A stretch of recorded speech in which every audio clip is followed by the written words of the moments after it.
AP ప్రభుత్వం రాష్ట్ర ప్రజలకు మరొక గుడ్ న్యూస్ చెప్పనున్నది. దసరా కానుకగా ఎన్నికల సమయంలో ఇచ్చిన హామీలను అమలు దిశగా అడుగులు వేస్తుంది.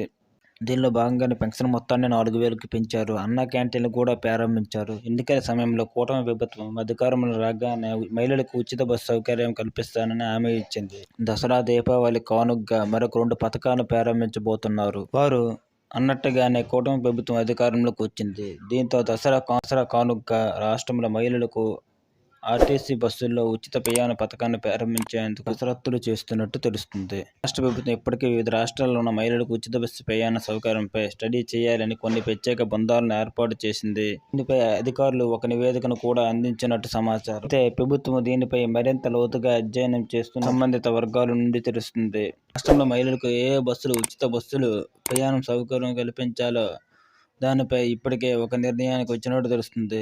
కూటమి ప్రభుత్వం ఇప్పటికే 3 గ్యాస్ సిలిండర్ పంపిణీ పథకాన్ని దీపావళి నుంచి అమలు చేయమని ప్రకటించింది. 2-3 రోజులు ఉచిత బస్సు సౌకర్యం కల్పించాలని ఒక ప్రకటన విడుదల చేసే అవకాశం ఉంది. ప్రస్తుతం రాష్ట్రంలో 42 లక్షల మంది ప్రతిరోజు 11,500 ఆర్టీసీ బస్సుల్లో గమ్యానికి చేరుతున్నారు. ఇందులో మహిళలు 40% వరకు ఉంటారని ఓ అంచనా వేస్తుంది. ఈ పథకం వస్తే వారికి ఆయా బస్సులకు 13 నుంచి 16 కోట్ల వరకు ఆదాయం వస్తుంది. ఈ ఉచిత బస్సుల పథకం దసరాలోపు విడుదల చేసే అవకాశం ఉన్నట్టు మనకు తెలుస్తుంది. మీకు మా ఛానల్ నచ్చితే లైక్ చేయండి. ఇటువంటి మరెన్నో అప్డేట్స్ కోసం ఛానల్ని సబ్స్క్రైబ్ చేయండి.